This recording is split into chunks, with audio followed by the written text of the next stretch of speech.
Време е. Твоят глас е важен.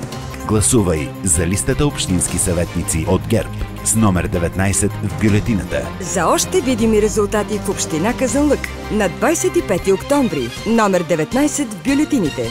Купуването и продаването на гласове е престъпление. Здравейте, казвам се Николай Факиров и съм на 29 години, електроинженер по образование. С работата ми в Общински съвет Казанлък, заедно с моите колеги общински съветници от ГЕРБ, с решенията, които взехме, в община Казанлък за пръв път от много години се извършиха мащабни ремонти и асфалтиране на улици в град Казанлък и населените места. Паралелно с асфалтирането се приложи и подмяна на ВиК мрежата. Искам да изложа няколко факта и цифри пред вас. За 4 години 159 улици в града и селата, 330 хиляди квадратни метра асфалт се положи. Улиците асфалтирани през 2012 година общо 35 972 квадратни метра.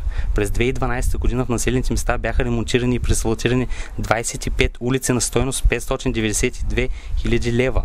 През 2013 година реконструкция на улици в град Казанлък, населени места и общинска пътна мрежа на обща стойност 1 милион 443 хиляди 496 лева.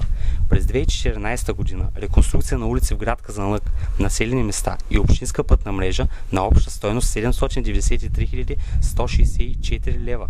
През 2015 година реконструкция на улици в град Казанлък, населени места и общинска пътна мрежа на обща стойност 2 милиона 314 хиляди 503 лева. Това са видими резултати. Никой не може да отрече факта, че в отношение на инфраструктурата в община Казанлък се направи много за последните 4 години. Толкова, колкото предишните управляващи не можаха да направят за последните 20 години. Ангажирам се да работя за това община Казанлък да стане още по-добро място за живот.